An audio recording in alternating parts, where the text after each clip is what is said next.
This is Johnny and Jose with Tiger Bomb MMA, and today we'll be going over UFC Fight Night Gane versus Volkov, giving you our thoughts and predictions, breaking down the entire card, possible parlays, prop bets, and etc. It's an interesting bout at heavyweight because Gane has been on a pretty big roll as of late, and so has Volkov. At this point, my thoughts are the winner of this one is either next in line for a title shot against the winner of, well, I guess it hasn't been announced yet officially, Ngannou versus Black Beast, but man, they could potentially skip John Jones if John Jones is still playing those games.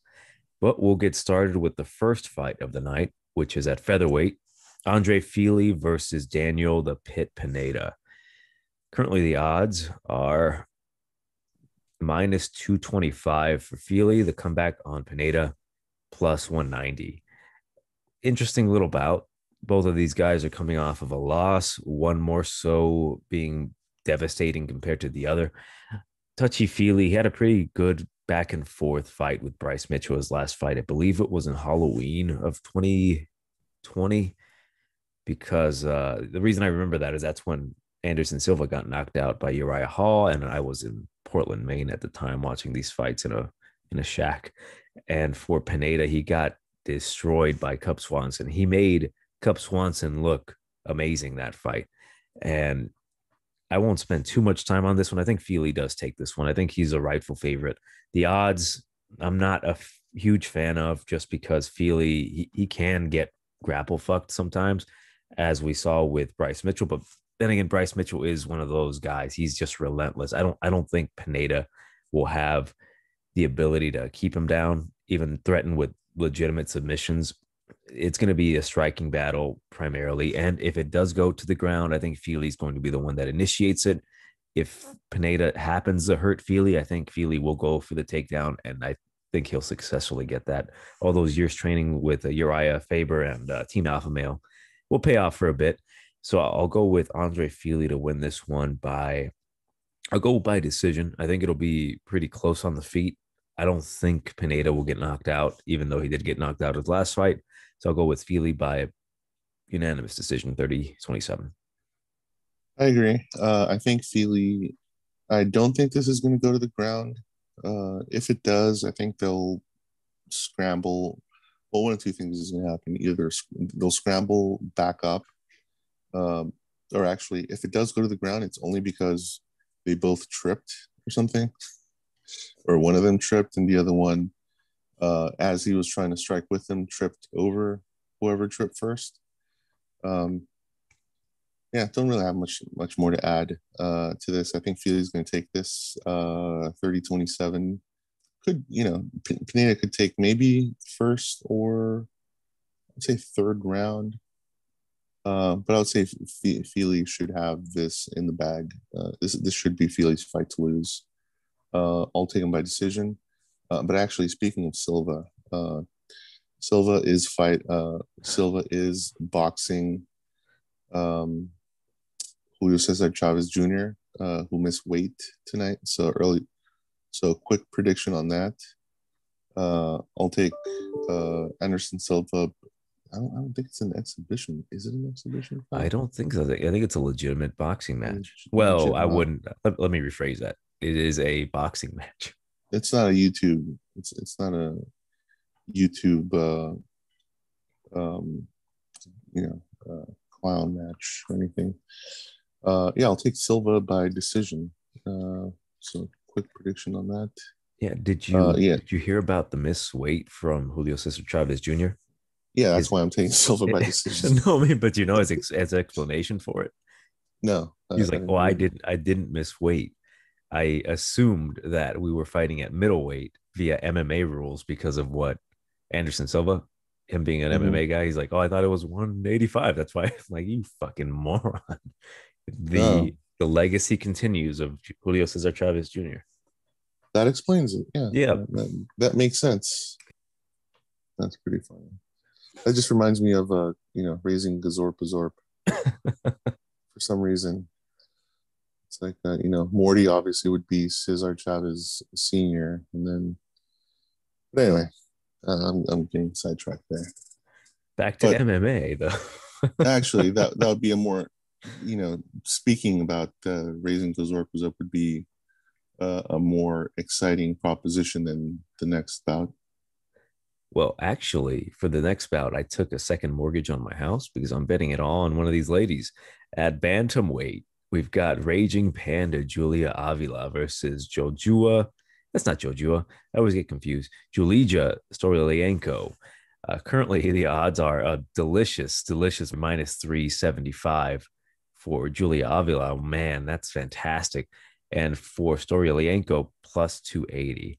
So, it's pretty obvious that I'm betting the house on Julia Avila. Hopefully, she doesn't get taken down. But of course, that's just a joke. This one it's up in the air because it's Julia Avila, and we know what she brings to the table. She brushes you down and tries to take you out early. But if she can't do that, her technique like significantly goes down, and her ability to get back up is like almost non-existent. And Julija, she is a grappler. She will hold you up against the cage. She's not the best fighter, but she has a way to win this fight. I think Avila is being overvalued. She may just come in here and run through her, but it's not really worth touching whatsoever because you will get burned. You put the under on here, under 2.5, and it goes the distance. You put over 2.5, it'll end the first minute of the first round. And yeah, it's not a good one. The only thing that concerns me if you are taking a shot on Julija is this fight was supposed to happen a couple months ago, but she had an incident at the scale. And I don't want to bring that up too much because it was one of these scary moments where I'm like, oh shit, is she okay? But she fell off the scale because she was incredibly dehydrated and they had to rush her off. The fight was canceled. So how is her weight management? If she comes in here looking lean, we'll see during the weigh-ins if you want to take a shot on her during the weigh-ins, if she looks good. But the play has to be Avila because I think she's learned from her mistake. Her last fight was against Sarge Eubanks. She got dominated on the ground. Not significantly like she was getting her ass beat, but she just could not get up. She just looked like, man, where'd the hype go, girl? So I'll go with Avila to win. I'll say I'll have to go first round knockout, but it's not anything I'm incredibly confident in, nor do I really have any merit on either of these two girls to really give you a significant breakdown other than striker versus grappling girl. So I'll go with the striky girl to win by first round knockout. Yeah, let me talk about something a little bit more interesting. And that's Rick and Morty season 5. I think it's out soon, or if not out already. I have seen several Rick and Morty episodes in the past, but they were, whatever aired when I had when I was watching. What is that? I had a subscription to Sling TV, and so I'd watch Adult Swim and just watch whatever aired at the time, and they were just random episodes. They weren't any, they weren't in order. So I was like, oh, man, I didn't really. But now I've been watching them in order, and I'm on season 3. I just saw the Vindicators episode, which was really cool. It's been kind of a daily. I watch like maybe an episode a day or something. Going back to this fight, but yeah, I'll be cheering for Julija, but I think Julia Avila is going to take this either in the first round, or she's going to, go full Bobby Boucher for 3 rounds. Not really looking forward to this fight.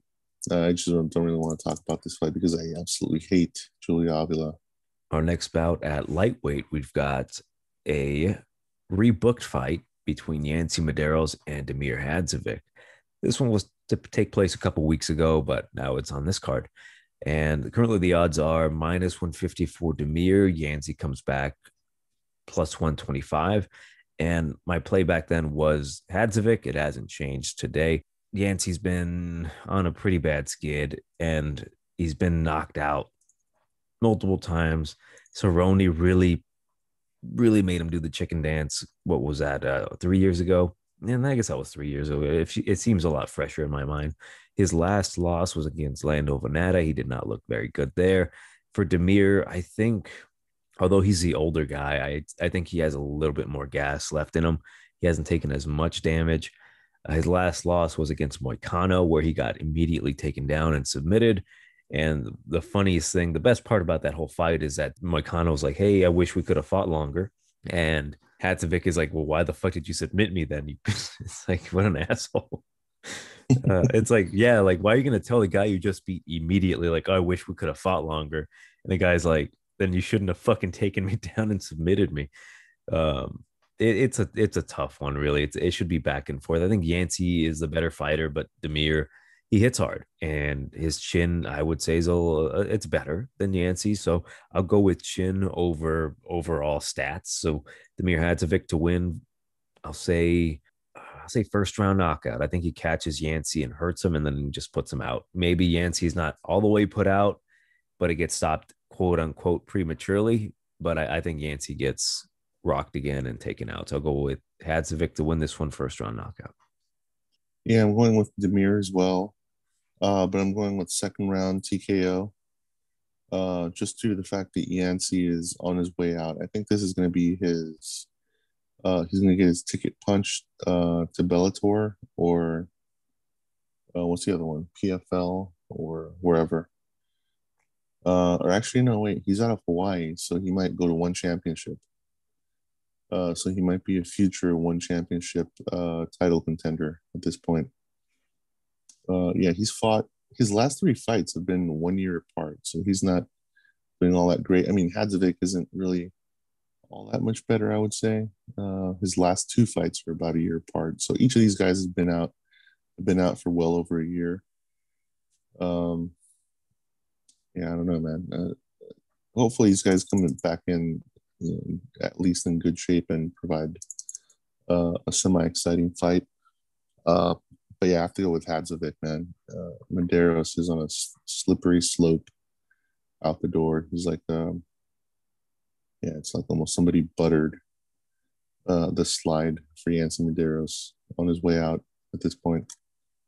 Our next matchup at light heavyweight, we've got Marcin Prachnio versus Hurricane Ike Villanueva. The odds have it currently at minus 225 for Prachnio. The comeback on Villanueva is plus 180. I'm actually looking forward to this one because more than likely one of these two guys is going to get knocked out, and we'll see, because this one is intriguing to me because I cannot make a proper pick in my brain because the way I see this one happening leads to multiple different outcomes. And I've become quite the fan of Ike Villanueva, especially after his last fight against Vinicius Moreira, where he knocked him the F out. And then he cut that epic promo on the mic where he's just like, dang old Houston, Texas, blue collar Mexican, UFC. It's like, oh shit, this guy's fucking legit Texan. And for Marcin Prachnio, his last fight against Khalil Roundtree left me a little baffled because you instantly think, oh, Khalil's going to wreck him. He's been knocked out, what, 3 times in a row? He got knocked out by Sam Alvey 3 years ago, knocked out by Magomed Ankalaev. Acceptable, I understand. And then he got knocked out by Mike Rodriguez 9 months ago. So you're thinking, oh, Khalil's just going to take the scraps and go home and get a win. Nope. He lost to Marcin Prachnio. And there's a lot of good things about Marcin. His striking is actually really good. Like, just watching that fight again, he's got nice striking, good, decent defense, but there's something along the way where he gets caught, and that chin is a huge liability. I think he is the way better fighter than Ike Villanueva by far. Like, he's better striker, better footwork, better movement, better positioning. He'll go for a takedown. Like, he's just good. I think he's a black belt in karate, and I forget what, I think he's like a blue belt or a purple belt in jiu-jitsu. So there's a lot to like about Marcin, but that chin is just too damn much to ignore. Like, I cannot ignore the fact that he can get clipped by a heavy-handed brawler like Ike Villanueva. And I do think Ike is very tough. He's not the most skilled guy out there, like, whatsoever. It pains me to think that this could be his last fight could be his only UFC win, because if he loses this one, he gets cut. And he fought that way his last fight, but during that last fight with Moreira, he was making a lot of mistakes. He left himself open a lot. He would dig to the body, but his chin was right in the air.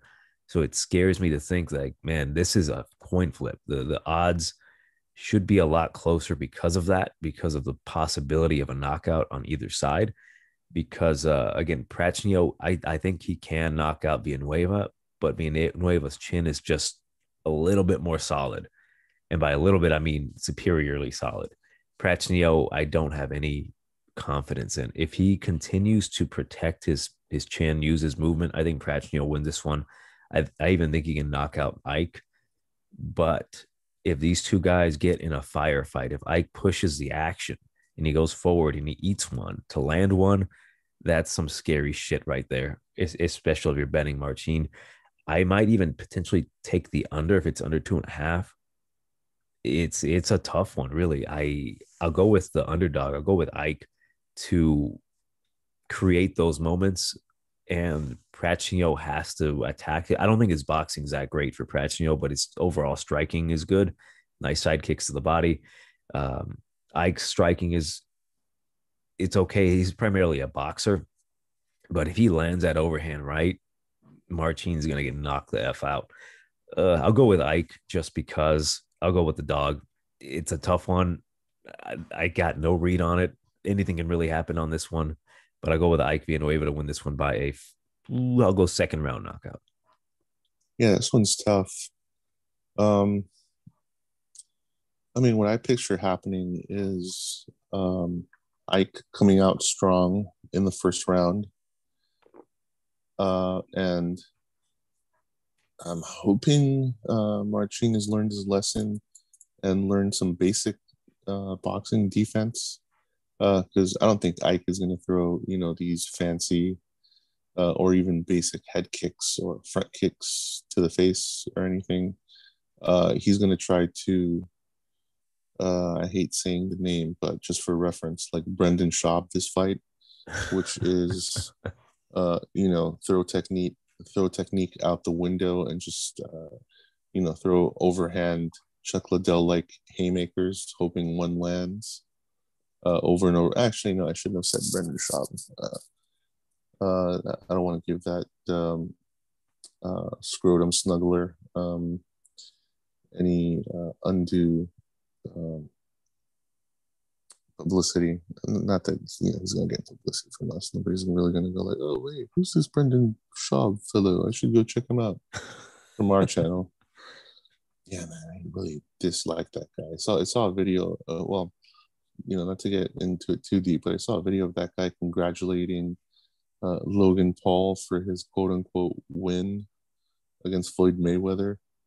And I was like, what a scrotum snuggler. Jesus, this guy's really getting comfy. Like, I literally imagined him in his pajamas with his little hat with the little ball at the end, snuggling with Logan Paul's scrotum. Jesus, I hate that guy. So damn stupid.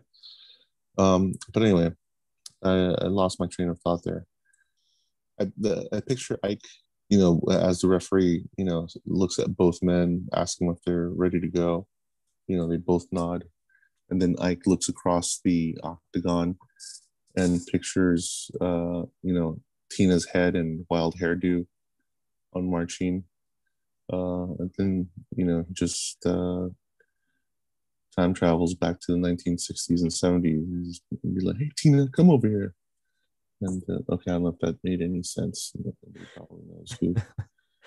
Tina Turner, you're trying to say that he's Ike Turner and Tina Turner's going to beat the shit out of Marcin Prachnio. Yeah. Just for those who are not in the know of Tina Turner. Yeah, I guess I maybe should have explained that a little bit more.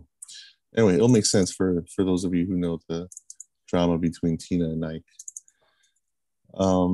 Ike Turner, that is. And so, yeah, he'll go Ike Turner on Tina Prachnio in the first round.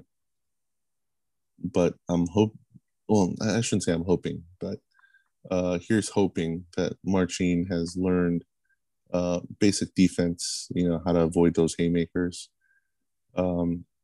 and it goes into the second and third round. If it does, and I think if Ike gets his way, it'll end in the first round. If Marcin has any chance of winning, he has to take it into the second and third round to get that decision. Because I don't think, because this is not ending by submission. It can only end by Ike TKO or Marcin decision, by getting that second and third round once Ike runs out of gas after the first round. He's going to make, pretty bad decisions then. He's going to leave himself open. And, but that's a big if. I would stay away from this fight as well. But if I had to make a pick, I can't really make like a solid pick. I can only say, if Ike wins, it's going to be by first round KO, TKO. If Marcin wins, it's going to be by 29-28 decision. So take that for what you will. Our next bout at lightweight, we've got a fight between Renato Moicano and the Black Country banger Jai Herbert. Currently, the odds have it at -250 for Moicano and +200 for Herbert. Those odds are ridiculous because, for one, Moicano is being overvalued and Herbert is being undervalued. And I understand why he's being undervalued because of that last fight where the meme that took over for that time period, the stop the fight with Ronaldo and Dan Hardy making a fool out of himself. And Moicano, man, are you really going to lay -250 for Moicano when he's just chinny as shit these days? Like, he's a good fighter, but one little love tap to the chin and he's down. And it's terrifying because he could have beaten Fiziev, but Fiziev put him on his ass. And that was just not good. And it's one of these things with Moicano's that even if he gets dropped and he's still there, the way he gets dropped is so humorous and like ridiculous and over the top that the ref is like, this guy is incredibly hurt. Like, both of these guys are really tall. So, which is funny because these tall guys, they get dropped and they look hilarious falling down. And I'm not excusing Jai Herbert here. He got hit really hard on the top of the head by Ronaldo. And that was one of the, I rewatched that shit yesterday multiple times. And like, I'm breaking down what's happening. And he gets hurt really bad. And as he's falling backwards, his right hand is firmly placed on his chin because that's, proper defense. And as he's falling backwards, he's still throwing the jab. So it looks hilarious as he's falling down, and he was just done. So it's an interesting bout. I see a lot of positive with Jai Herbert, though. His movement against Francisco Trinaldo was really good. Arguably, he was winning both rounds. He got kind of dominated on the ground a little bit by the stronger Trinaldo, but that's Trinaldo, man. He's a big, powerful dude, and he missed weight at that time. But he came back at the later round and actually hurt Trinaldo, cut him up with a knee up the middle that cut his cheek. For Moicano, man, I hate to say it, but I think he's done or at least done being a top level fighter, fighting top level guys.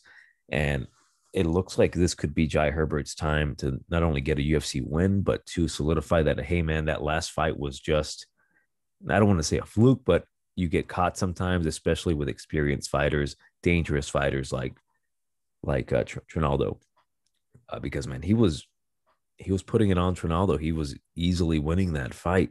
Had Trinaldo made weight, I can almost guarantee you he would have won that fight, because the third round came and Trinaldo looked like he had regained a shit ton of energy. Man, it's good. I like this one. I like a lot of what I've seen from Jai Herbert, though. His straight punches, his movements.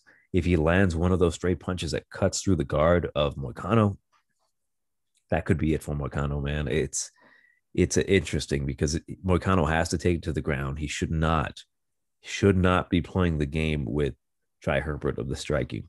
Like, if anything, if he does, he has to throw leg kicks. But if he throws a leg kick naked and it gets caught, that's it for Moicano. That -250 on your parlay is screwed.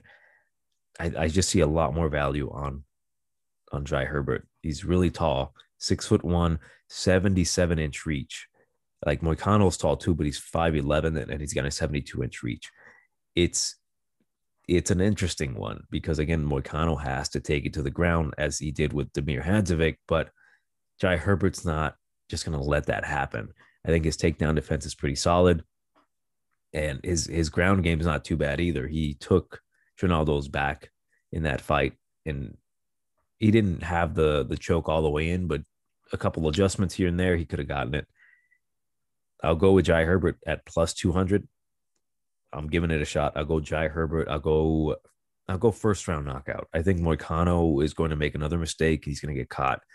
I really like Jai Herbert's straight punches, man. They cut through that guard beautifully. His movement's great. I think he'll be able to avoid the leg kicks, avoid the takedowns from a really tall, skinny guy.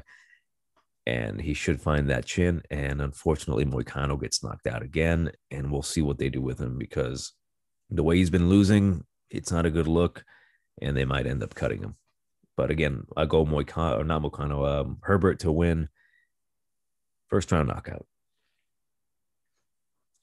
Yeah, it's funny. I was looking at Moicano's record, and I mean he's gotten knocked out by some in his last. I would say in his last few fights, he's gotten knocked out by some pretty good strikers and Rafael Fiziev. Are you saying Fiziev's not a good striker? I'm like, oh, he got knocked out by good strikers and Fiziev. I'm like, what? And Fiziev, yeah. And Fiziev, what is he, a god striker? Pretty good strikers. Well, no, that is to say, he got caught. And his wins have been by submission. So, path to victory for both guys is Jai Herbert. And I'm curious about this. I've been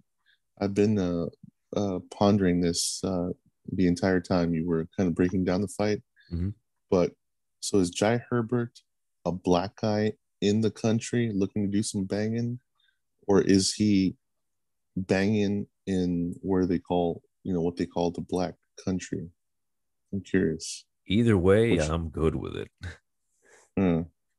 I think he's from a place called the Black Country, like an area called the Black Country, and he is a banger. Whether if he's got a huge cock or not, I can't confirm. Yeah, that's odd. Anyway, so the path to victory for Jai is by knockout or just by dominating, not on the feet. And it's funny, man. This guy's 6'1" at lightweight.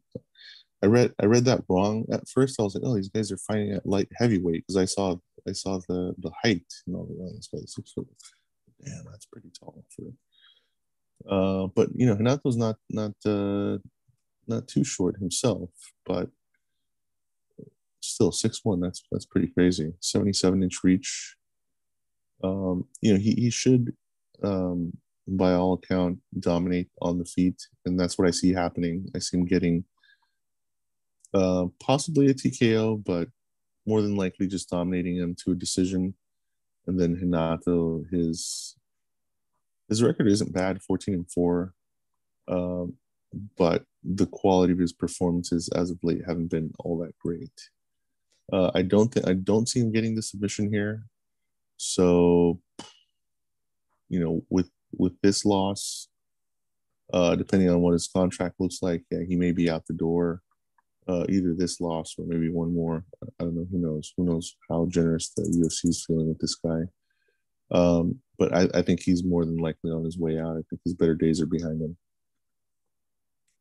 Our next bout at bantamweight, we've got a fight between Raoni Barcelos and Timur Lucky Valiev. And he is lucky because he had a knockout loss overturned into a no contest. Currently, the odds are minus 250 for Barcelos, plus 200 for Valiev. So the exact same odds as our previous fight, except that the plus 200 on Valiev is not, and I repeat, not a undervalue. I think he deserves to be at that spot. He came into the UFC against Trevin Jones, looked really good, basically knocked him out multiple times, but he could not put him away. Trevin Jones is super damn tough, and then he gets knocked out, which is like, okay, stuff happens. I understand. And then he fights Martin Day to a decision. in a very lackluster fight. And I was left very underwhelmed with Valiev, although I think he's very skilled. It's just that I don't trust him in a fight anymore. Like, are you really going to, I don't know, just make some boneheaded mistakes, maybe get caught? His chin is kind of a liability these days. So I'm kind of off Valiev for now. If he can beat Barcelos, we'll see. But man, Barcelos is one of these guys that I've been incredibly impressed with. Like, he does it all. He does it all very well. His jiu-jitsu is good. His wrestling's good. His boxing's good. I've never seen a fight of his, and I'm just like, what else does he? What else can he do? Like, he does it all. His fight with Khalid Taha, man, that was a great fight because man, he beat up Khalid Taha. But the best thing about that fight, what makes certain fights great, is that a certain opponent that should not win in that particular situation, really puts up a fight. And I'll give it up to Taha. He put up a really good fight against Barcelos. But man, Barcelos is just a complete package at that weight, especially. Man, he's really fucking good. My concern, though, he's 34 years old, so his clock is ticking to get to a title shot. But I think he easily dispatches of Timur Valiev. I think his wrestling is going to counteract Timur's wrestling. His striking is just a little crisper than Timur Valiev's. I think he's just a tougher guy. He's got more avenues to win. I think he's a rightful favorite, especially at minus 250. Man, I'll go with Barcelos to win by a decision. I don't think Timur is going to get knocked out or submitted, because I think he's going to be very cautious of this one. I'm very surprised they gave him this fight, or that he accepted this fight, because it's a really tough one for him, especially after, if you're going from Martin Day to Ione Barcelos, I don't know who you pissed off in the UFC, but I'll go with Barcelos to win this one by a decision. I would not be surprised if he just destroys him on the feet or on whatever he wants to do with him, but we'll see how this one goes out. Maybe Valiev looks like a brand new man, but I really expect him to be a little cautious in this one. But no, for sure, Barcelos wins. I'll go with the decision at 30-27, maybe a 30-26 in there. Yeah, I agree. I am hopping off the Valiev Express for now. He's got to show that he's taking it to another level. I mean, his wins aren't bad, but yeah, man. At least for now, in this particular matchup, Haoni is a little bit more consistent. Yeah, don't really have much more to add. I mean, I'm taking him by decision, and I would say, I mean, if it goes to the ground, there is a chance that Haoni might, get him maybe in a rear naked choke, might take his back. I wouldn't count that out, especially at bantamweight. I think that more than anything else gives him the edge, because bantamweight is Haoni's, I would say, best. Is best the word?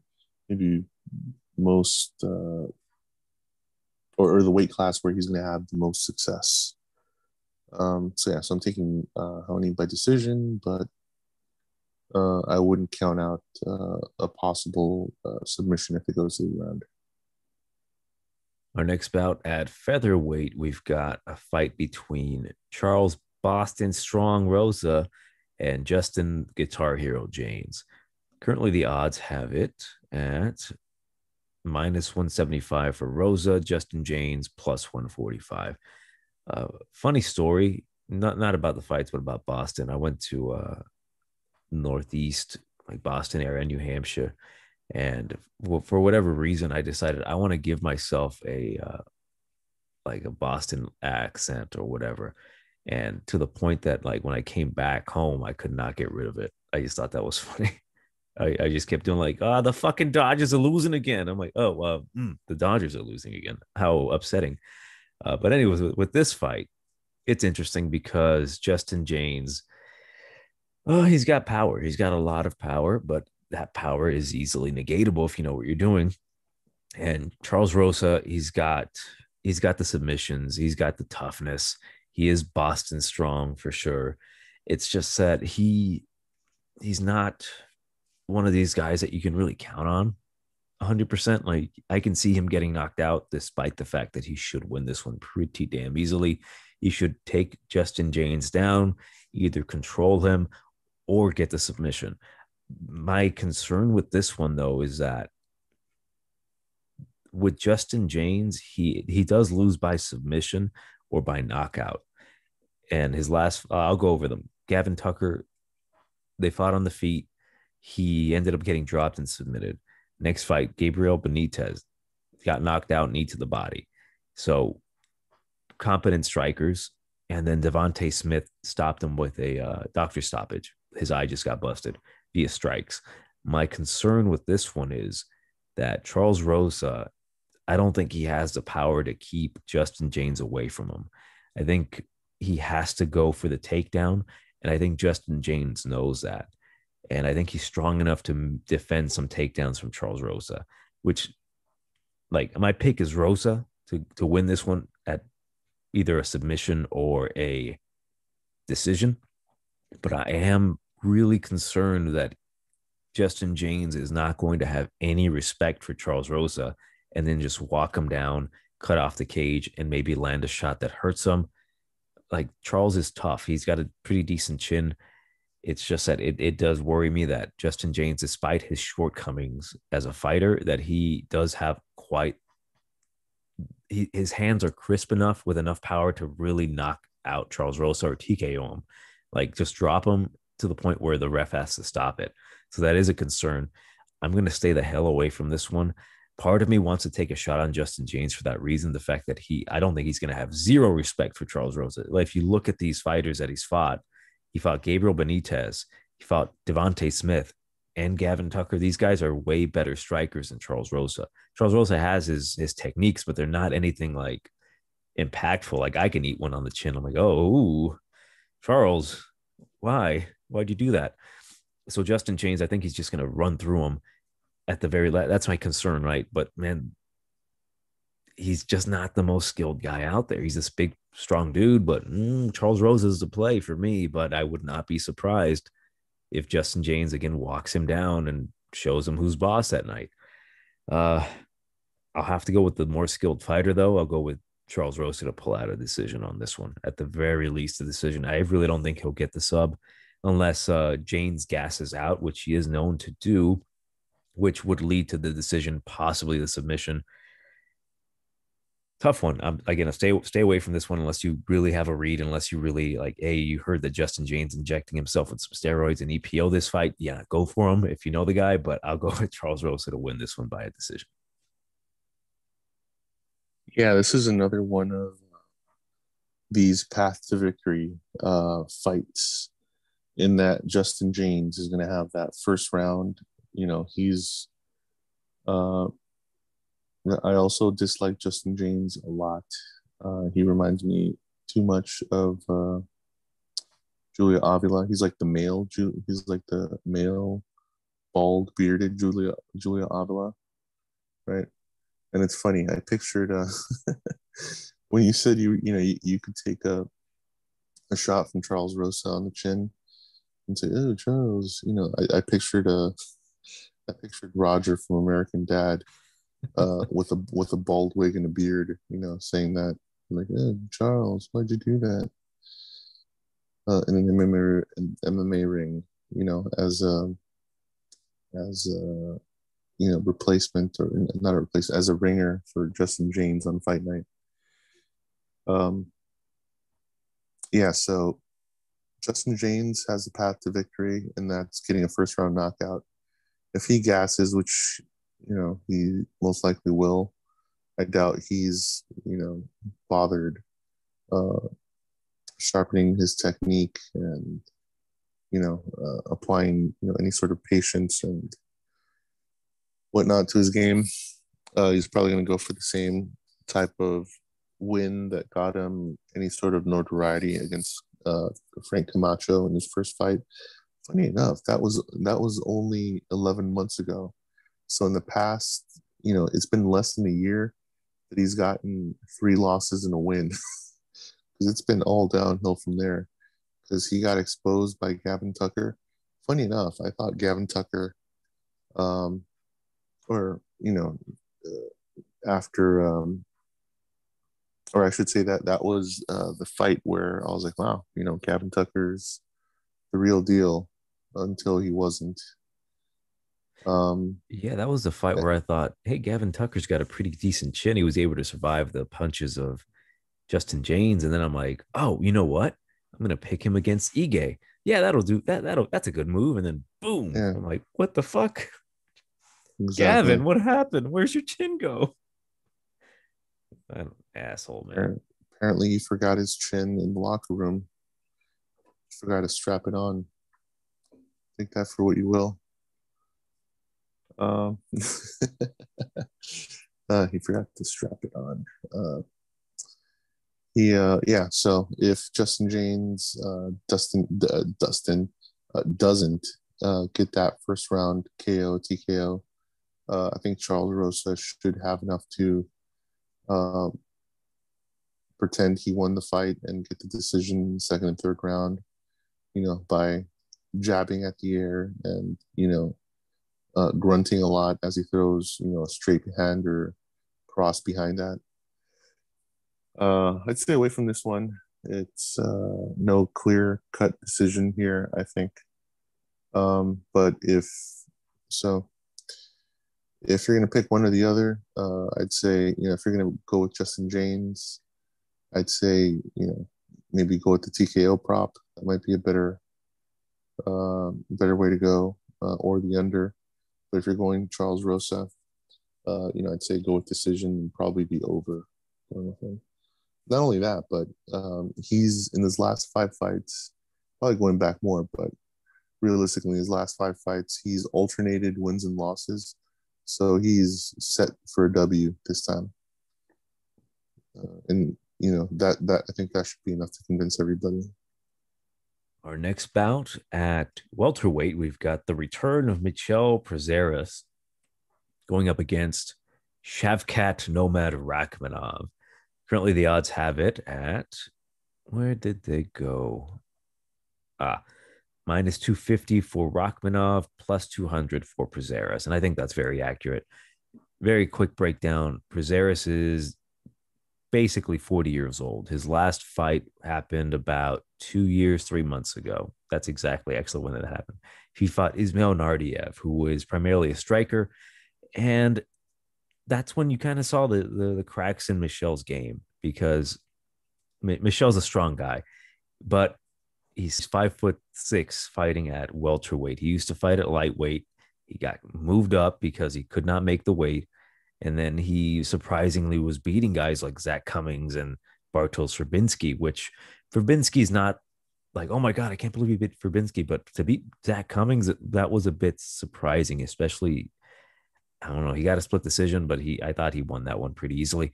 Nardiev really showed that if you can stuff this guy's takedowns and just put his head in between your crotch, like, get the fuck away from me, like, he will gas out just going for the takedown. Like, that's all he really has. And if he doesn't get that takedown, he's kind of like a fish out of water. And more so now at that age, I'm even concerned if he's even going to make weight for this one, to the point that it might not even happen. So I would not be surprised.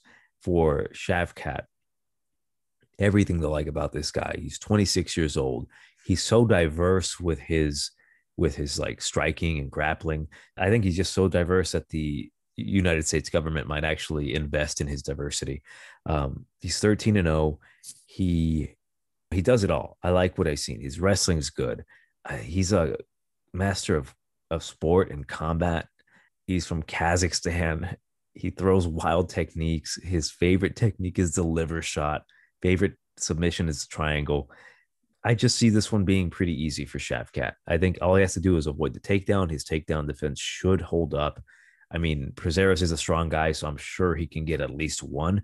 And it's really up to Shavkat to show his ground game from the bottom, which I'm positive he's been working on. I think this is one of these fights. It's a dangerous fight, don't get me wrong, but I think it's like a little softball for Shavkat. Like, hey, you were able to submit Oliveira. Like, let me give you Michel Prazeres. We need this guy out of the UFC. And it's one of these fights like, hey, if Michel looks good, at least we weeded out some of this like false profit competition coming in from different organizations. And if Michel loses and Shavkat just beats his ass, then we have a new possible contender at welterweight. So I'll go with Shavkat to win this one. I'll say a second round TKO. I think Michel's going to get exhausted getting those takedowns stuffed. And eventually, I think Shavkat lands something, maybe a spinning back kick to the face, which normally it would land to the liver, but because Michel's so small, I think it's going to land right in the face and knock him out clean. So I'll go Shavkat by second round knockout. Yeah, I'm going. I'm also going with Shavkat, but that's just due to having the coolest name in the UFC at the moment, Shavkat. Um, he is, yeah, he's significantly taller than Michel. I don't know why I was thinking of Michel Pereira. Mm-hmm. Pereira. I usually say Pereira because Pereira.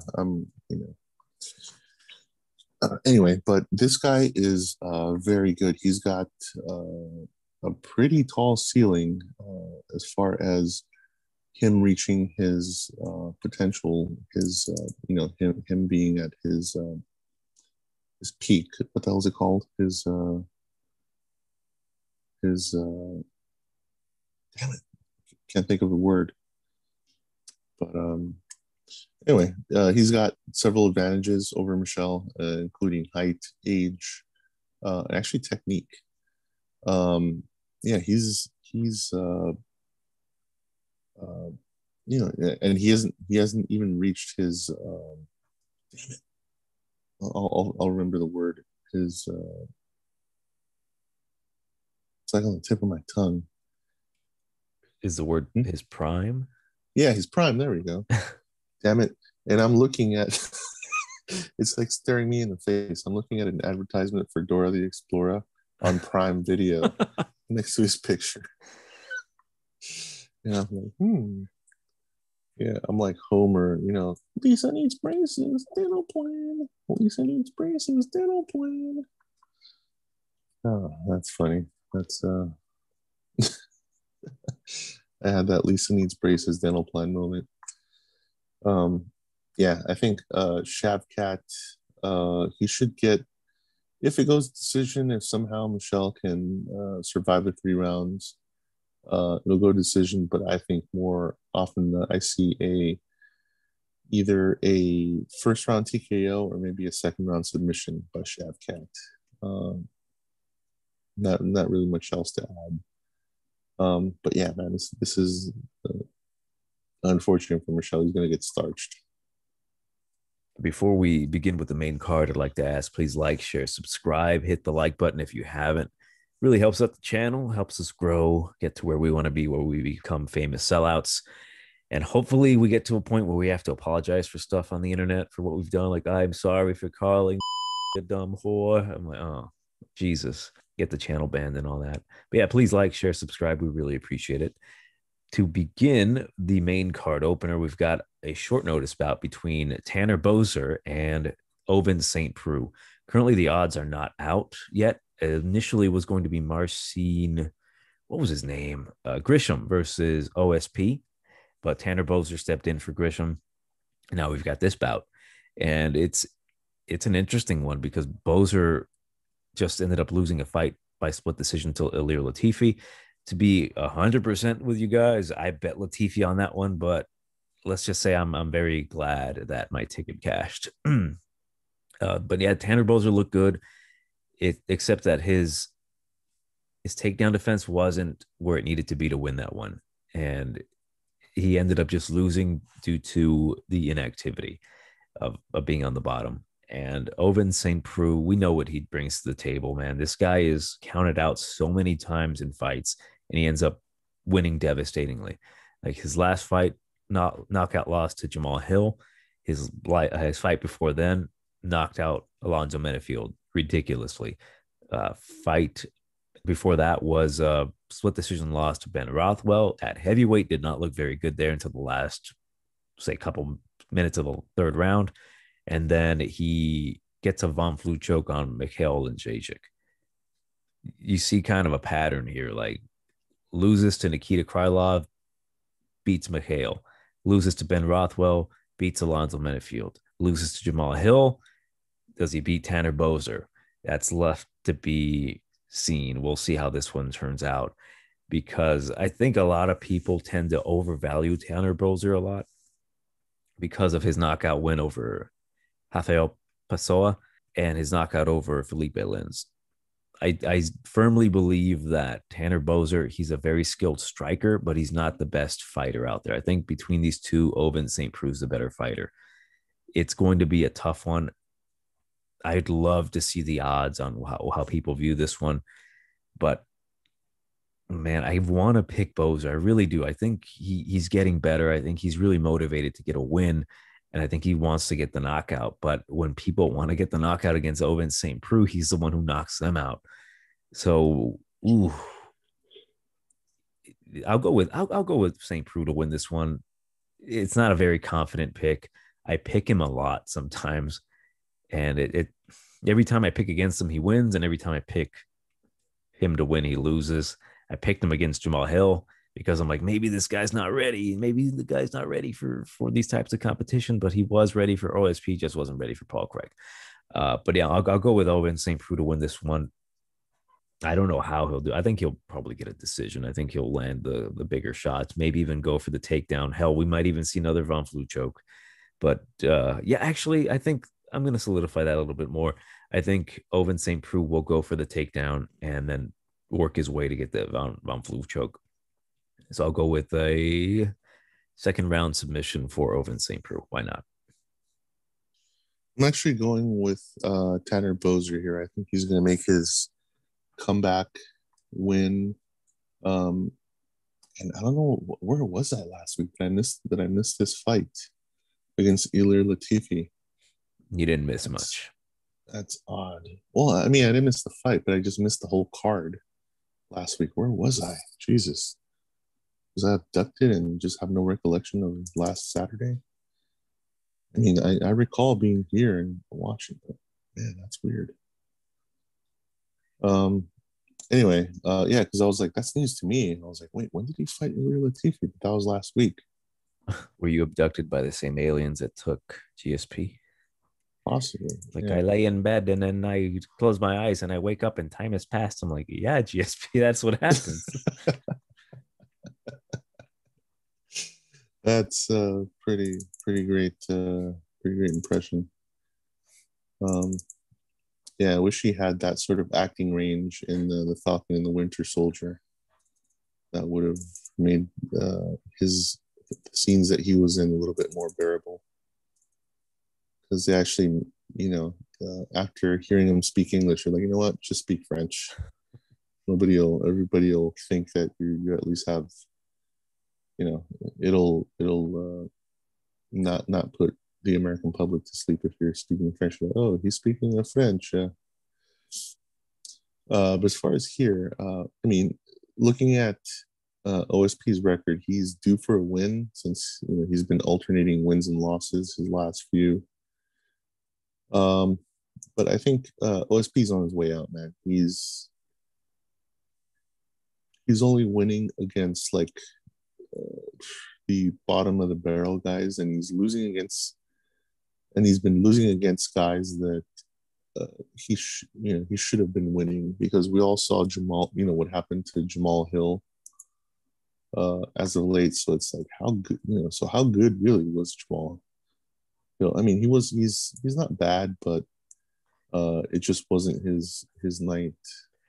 You want to know something funny, dude, about Jamal Hill? Like, I like Jamal Hill. I thought he handled that loss very well. They went out and got drunk together, fine and dandy.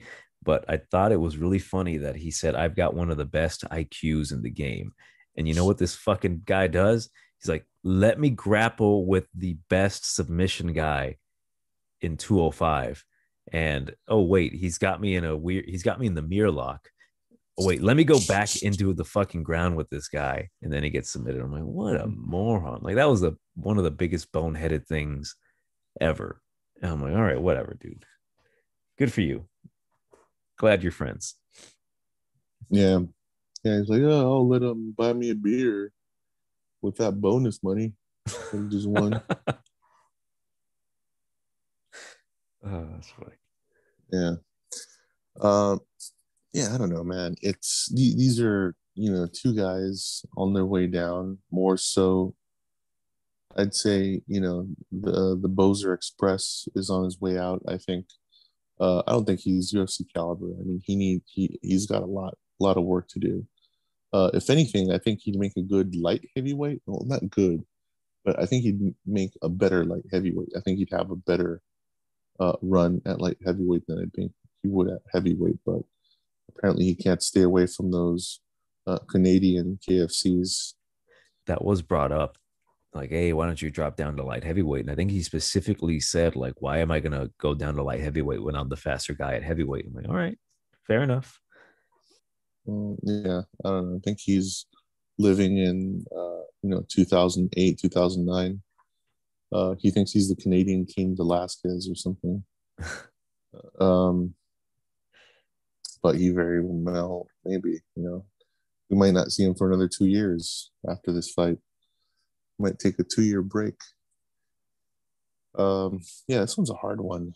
I mean, you never really, OSP, he's like that box of chocolate in Forrest Gump. You never know which OSP you're going to get.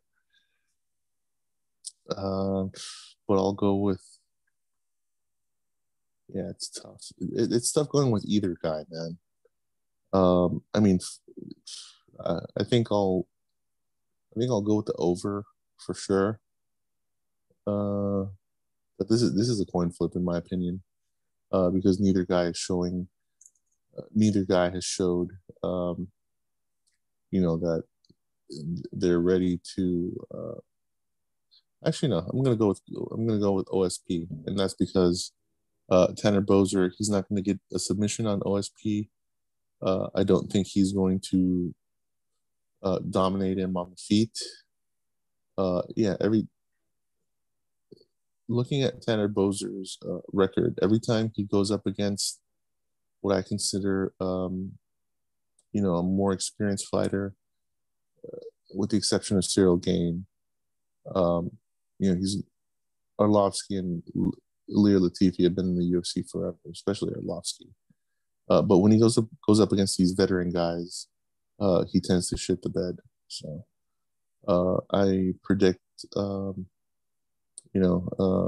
sheets full of diarrhea for Tanner Boser here, and decision win for OSP. If not, like you said, a Von Flue, maybe in the third round or something.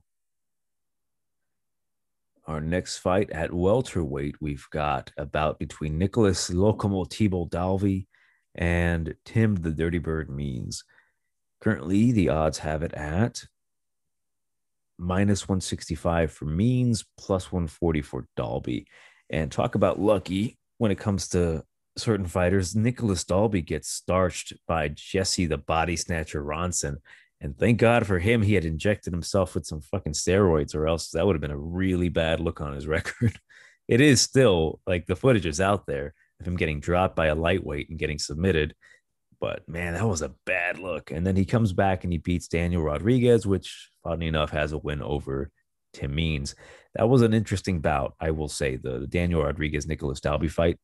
I thought Rodriguez won that one, but I understand why they gave it to Dalby. Like, he was just a little bit more active, more kicks, even though they weren't very impactful. Whatever. It is what it is.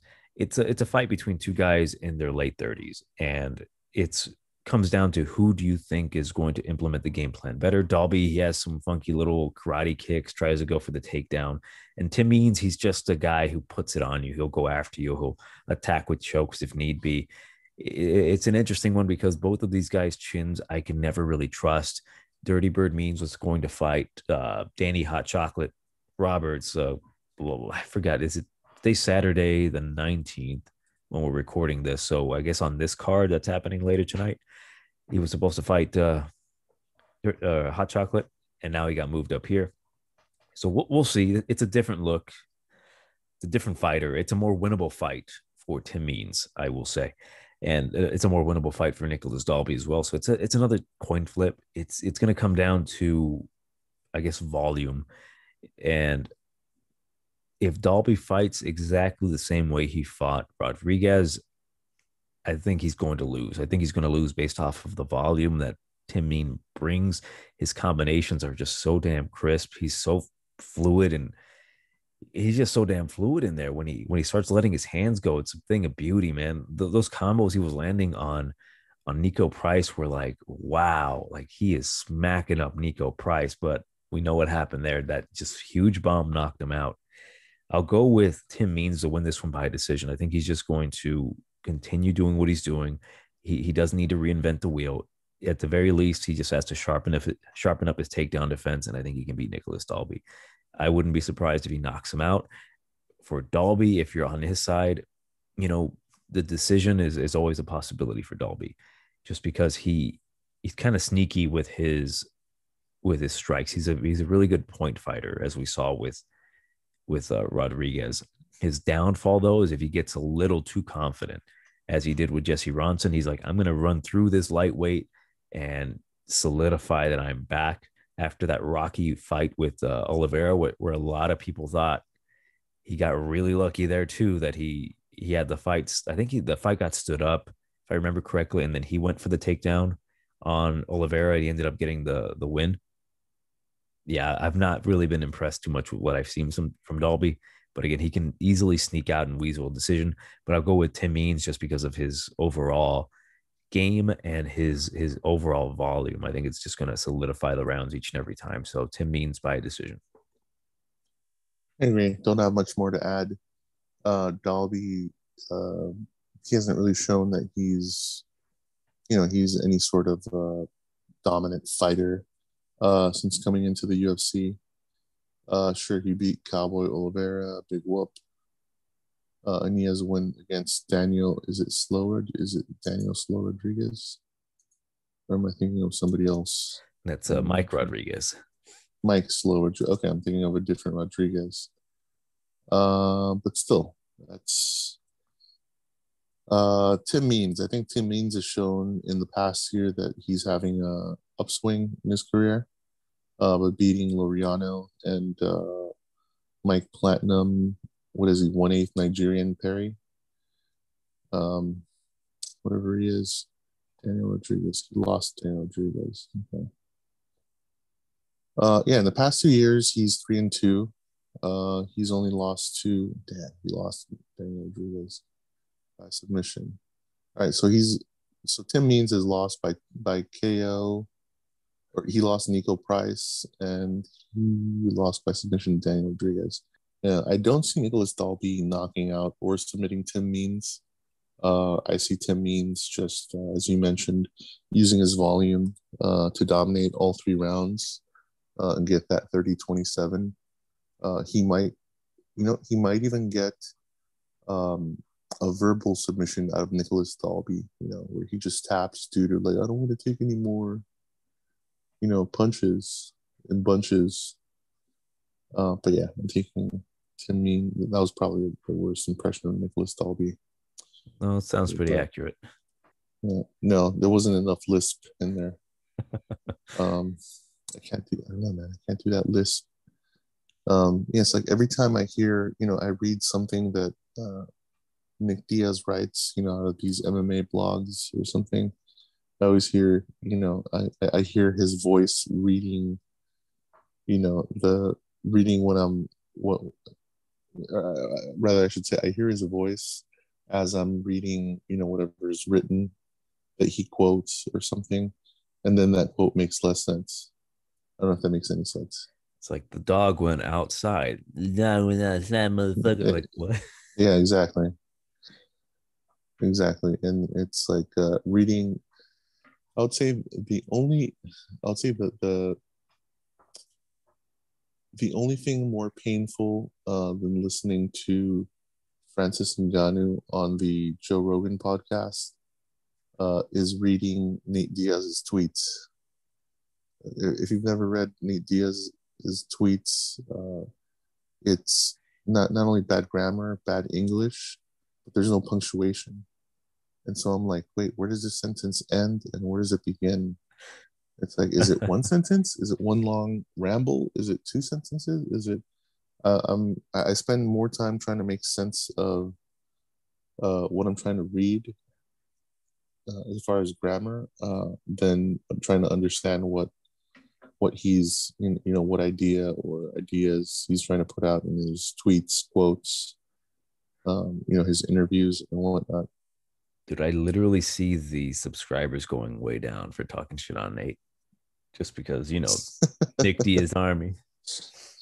Yeah, Nick Diaz Army. That's funny. Damn, it's crazy that he keeps saying that like during his fight, like Nick Diaz Army. Like, dude, you're Nate Diaz. Dude, you're making way more money than your brother.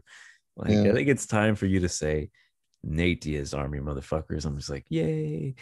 Speaking of which, I know we never broke it down, but just since we're talking about him, like, I think we're done with Nicholas Dalby and Tim Means, but that fight with Leon Edwards, man, it's like he's getting his ass beat, and then that 1-2, that complete. I'm just gonna say he knocked out standing. He's standing knocked out Leon Edwards, and it just like solidifies like yep, that's the reason everyone loves Nate Diaz, man, because he could have won that fight. It was crazy. Like we all counted him out, but there he is landing a beautiful 1-2 there on Leon Edwards and literally just taking away all of his hype. Like everything that Leon Edwards did in that fight that completely dominated Nate, it just was taken away. And it was like the funniest shit to me that like no one cares about Leon Edwards anymore again. Yeah. Well, suffice it to say, is it official that Colby's getting the next shot at Usman? It's not official, but it's official. It's been talked about. Like Colby's even said, like, hey, Dana's promised me that I'm going to get the next shot. But you know how things work, man. Tim Means gets a beautiful knockout. Like, hey, Usman wants Tim Means. I'm like, oh, Jesus Christ. Another blown up lightweight. Yeah, I think that's because I remember they supposedly, I thought they were going to give it to Chiesa, and I was like, oh, that's going to be the lowest. No. That's going to be I was like, oh, that's going to be the lowest viewership the UFC has seen in the last 2 decades. Mm-hmm. That would piss me off, dude. If he beats Colby again, but Michael Chiesa like dominates Usman, I'd be like, fuck this sport. Yeah. Oh, I doubt Chiesa's ever going to get the title shot. That's only if the rest of the the other top 15 of the welterweight division, they die in a plane crash. Yeah, or I was going to say, they get they encounter Conor McGregor, crossing the street with a chair or something. That's funny. I thought that was weird. I was like, why the hell is Chiesa? But then I read Colby's getting it, and I read that if Leon wins, he gets it. So I'm kind of confused at this point. Yeah. Because I also read that Leon is supposedly looking to fight Gamebred, which would make more sense because neither guy is, as much hype. I mean, Gamebred, he has his whole claim to fame, beating Ben Askren. And now he's, he's got all this publicity behind him, which is good for him. That's fine.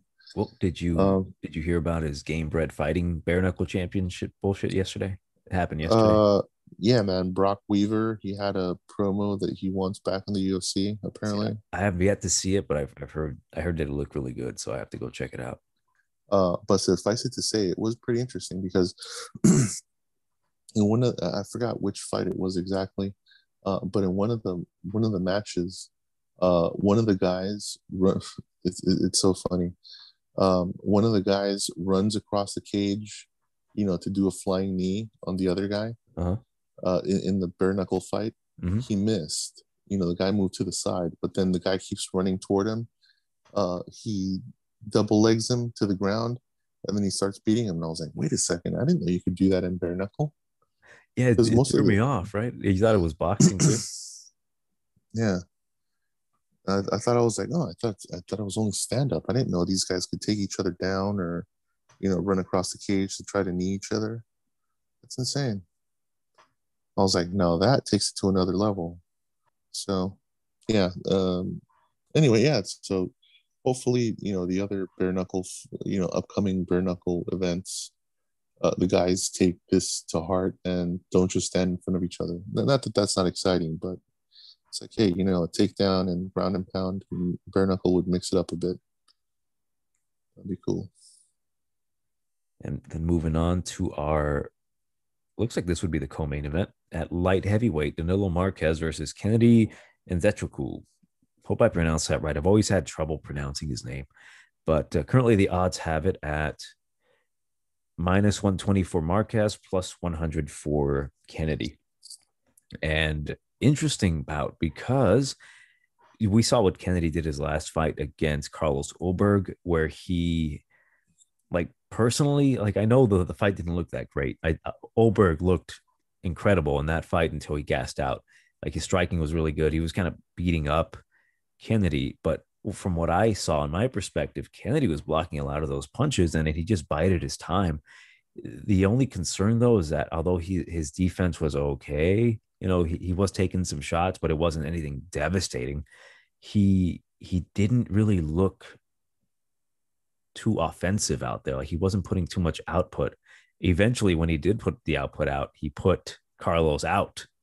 And yeah, it's interesting because I like Kennedy. I like a lot of what he brings to the table. He's 6'5", 83-inch reach. He's a massive monster. He's the African savage for real.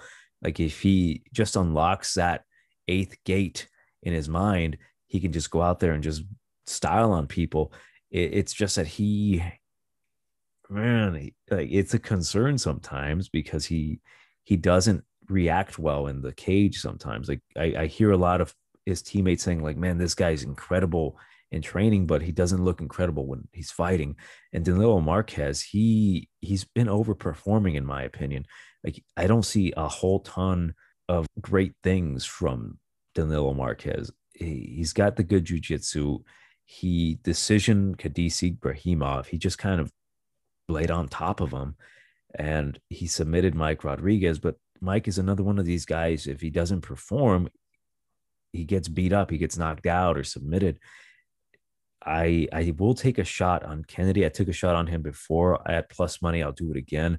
I think he's just the more physical fighter. Wow, I just realized that Danilo's 6'6". He doesn't look that tall when you compare him. But no, I think Kennedy's just literally, he's just a savage, man. I think he can stuff the takedowns and he can make Danilo pay for those shoots, or should I say shots, I should say. I think he eventually does find the knockout. I would not be surprised if Danilo takes him down and just controls him. But I always think back about his loss to Paul Craig. He was thoroughly beating Paul Craig, and Paul Craig really had nothing until he got that triangle choke. And it's a really back and forth one. I'll go with Kennedy to win this one. I'll say a second round knockout, but I'm not uber confident. I'm just taking a shot at the dog because from what I saw the last fight, you can't really count out Kennedy to get a knockout spectacularly. So I'll go with Kennedy second round knockout. Yeah, this one's tough. I mean, I don't have that clear of a read, um, but I am going to say, looking at their stats, Kennedy does have that insane reach, and as you mentioned, that just when you think like, oh, he might be losing the fight, he has that kind of Derek Lewis quality to him, I would say, in that in a moment's notice he can end the fight, um, and he is on a roll. So I'd say, I mean, so is Danilo.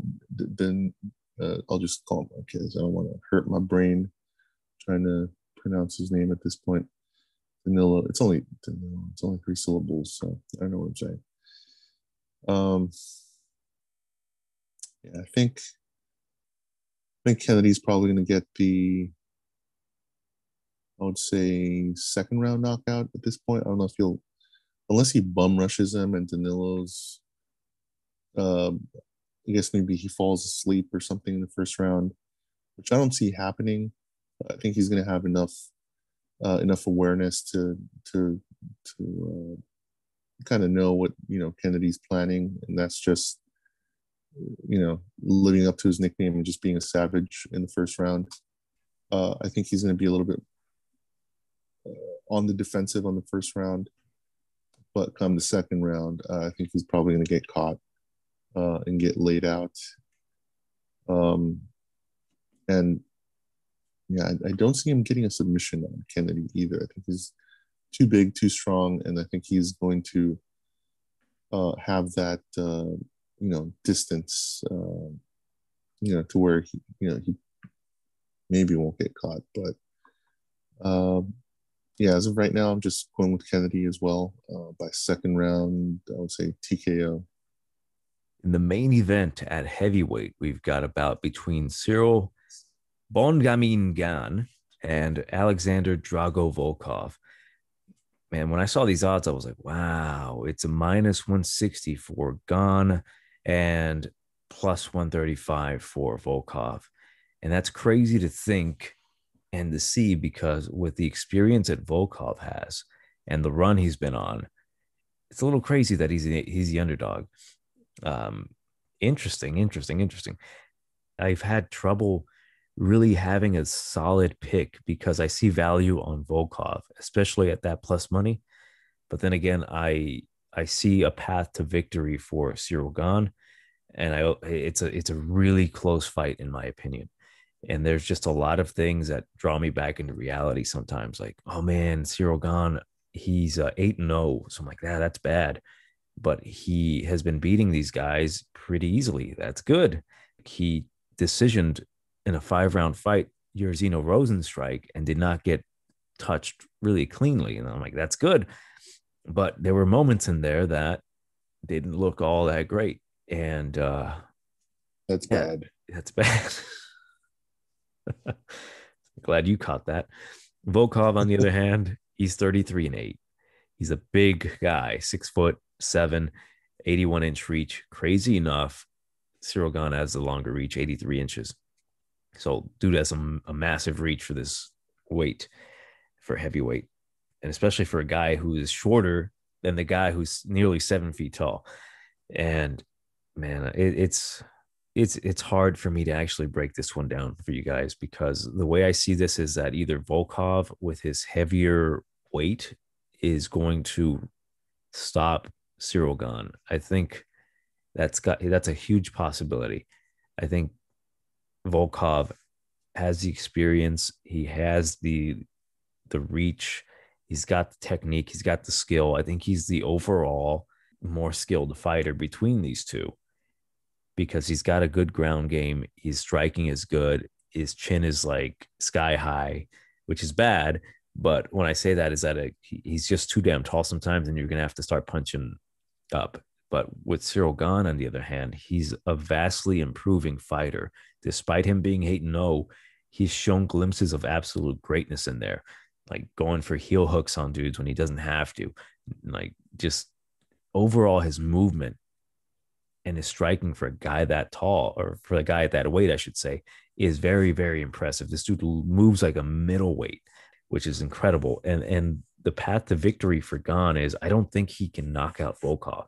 Volkov has a pretty solid chin, and the only person that really put him out cold was Derek Lewis. And Derek Lewis is a swanging and banging legend, man. So I don't think Ciryl Gane has that type of power, although I do think he's a powerful guy and that he could get a knockout for sure. I just don't see him putting all of his power into those shots. I think he's more focused on winning a decision, which I absolutely think he can do. He will throw kicks, like the oblique kicks, the John Jones kicks to the knees, which I see that being his primary weapon against Volkov, slowing him down. Volkov's not the fastest dude, so it'll be like the small guy, like the fight between the Mountain and the Viper in Game of Thrones. Like, the big plotty guy, if he gets a hold of you, it's bad, but if you're fast enough and you strike quick enough, you can end up winning that fight. Except we'll see less head explosions in this one. Well, we'll see. Maybe one guy's head will get exploded with a nice punch. It's a really, really tough one for me. Like everything, all the stats is telling me, hey, dude, it's an easy pick plus money on Volkov to finish Ciryl Gane. Very possible. I see that happening. But I hate the thought of thinking, man, watch Ciryl Gane come in here and just avoid everything from a really slow Volkov, attack the legs, hurt him, maybe even take him down, because you don't expect that from a guy like Ciryl Gane. Like he's pretty sneaky with his takedown sometimes. You don't expect this guy who's that fast, who's striking you up, to go for a takedown. My problem with that is that if he does go for a takedown, that puts him in danger of Volkov and his superior grappling. And then I start thinking, man, Ciryl Gane's trained with Francis Ngannou, so he's used to having shit flung at his head and him avoiding it. So that gives him the superior head movement. And I know he can do it for 5 rounds. So I'm like, damn, what the hell pick do I have? And I don't know. It's up in the air for me because I see Volkov finishing Gane, but I see Gane edging a decision. There's two ways of outcome in this situation. It's close. This might be a really bad pick because it's going against the stats, but I'm gonna go with Gane to win this one. The more I think about it, I really do think he's going to just outperform Volkov. If I really look at it, am I really putting a lot of stock on Volkov knocking out Walt Harris and knocking out Alistair Overeem? Although I did pick Overeem to win because I thought, yeah, you know what? Overeem has a way of beating certain dudes, but his chin is gone. That was a bad pick on my part. Ciryl Gane, on the other hand, he's young, he's 31, he moves really well, very good defensively. Although he does have some moments in there that can be scary with his defense, like he's just got to tighten some things up. I think despite his youth in the sport, I think he's going to win this one by decision. I think he's really going to solidify, like, hey man, I'm ready to fight my former teammate Francis Ngannou. Man, this one's really close. I mean, I really want to know your guys' opinion on this one because it's a close one for me, and we'll see what happens. I think a lot of people are going to be bickering back and forth, like, how can you go against Volkov when he's this and that? And like, okay, cool. It's like, but Ciryl Gane's the faster guy. I'm like, I get it. It's a tough one. So let me know what you guys think on the comments about what you think about this main event, because I've been going back and forth for days on this one, but I'll stick with Gane. Win or lose, that's my pick. Ciryl Gane by decision.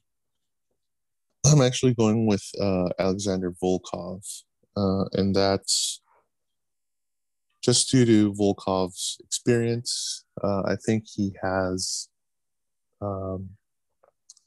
yes, I think Ciryl Gane, I'm calling him Gane. I don't know. I think Gone sounds weird, but I think Volkov has way more experience than Gane. And the last time that Volkov fought an inexperienced guy was it Hardy? Was Did he Hardy, beat? yes. Yeah. I mean, at this point, I only see, like Blades. If he ever fights Ngannou, like, that level. I don't think Gane is there yet. I think he could be, but I don't think he's there quite yet. Um, and I think Volkov is just going to have too much volume for Gane. I think Gane's going to get some good shots in. I don't think he's going to have that knockout punch. For Volkov, Volkov's pretty. I'll say he's pretty durable in there. He has a pretty solid chin. Uh, and Gane hasn't shown that he has that, Derek Lewis like explosiveness. Yeah, so I'm going to take Volkov by decision. Yes, he has less reach, but I think he has good counters. He has fairly good footwork for his size.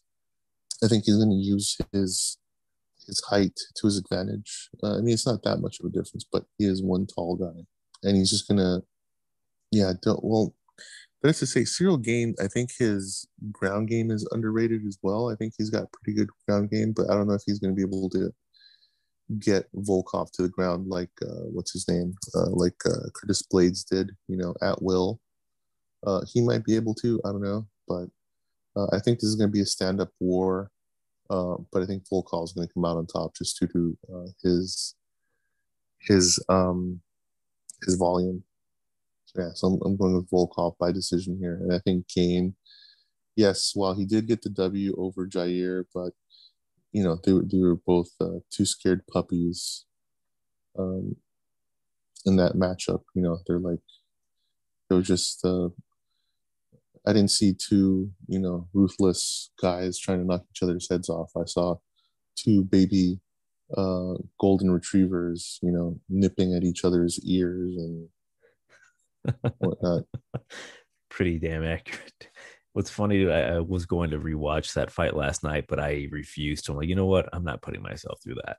All I know is No, that Gane won that one, and I remember enough from it.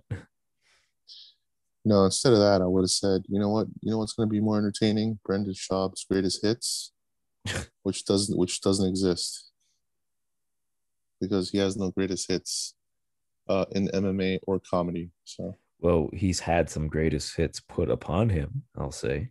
yes, no, but his greatest hits, as in his big accomplishments in MMA.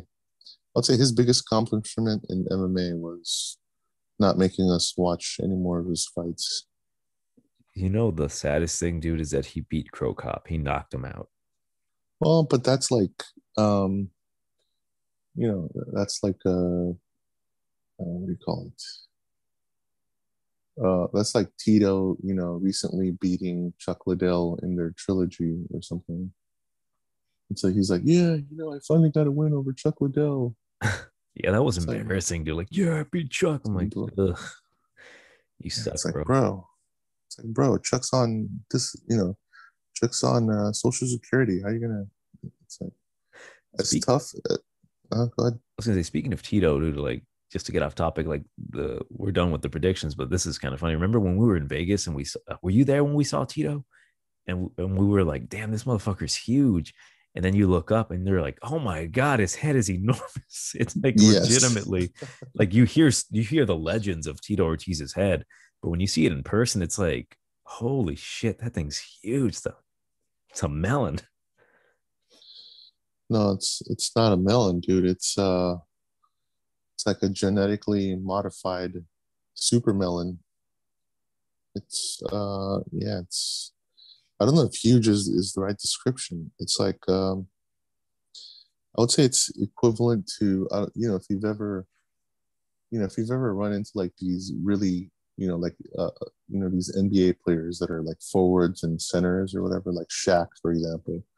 On TV, he's like, oh yeah, I guess he's pretty big, but you don't realize just how big he is until you actually see him. You're like, whoa, this guy's freaking huge. Oh yeah, dude. I met It's, Paul Pierce and that dude was enormous. I was like, dear God. yeah, yeah, it's that sort of thing. But Tito's head is a whole other deal. It's like it's like how can heads be that get that big? But then again, you look at Rampage's head and his is just as big.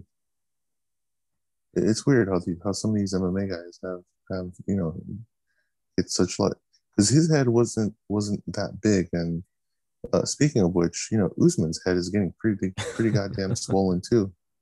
His head wasn't as big as it is now, but that thing is gaining momentum. So that's kind of freaky. It's I don't know. He's really accumulating that brain juice in there or something. I don't know, man. That melon's getting pretty damn ripe. He's drinking that Nerf tonic from The Simpsons. That's probably it. Oh yeah. Or he's he got a hold of what is that thing from the Venture Brothers? That guy who was the boy genius. Billy Quiz Boy or something like that. Yeah, yeah, Billy who is boys. Oh man, I miss the good seasons of the Venture Brothers. We talked a lot about cartoons today, which is crazy. Like like a majority MMA and then like, yeah, here's some cartoons sprinkled in here.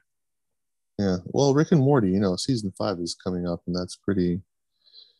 At least from the flashes of the upcoming season that I saw, it should be pretty entertaining, I'd say. So I'm kind of trying to go through all the episodes before I move on to season 5.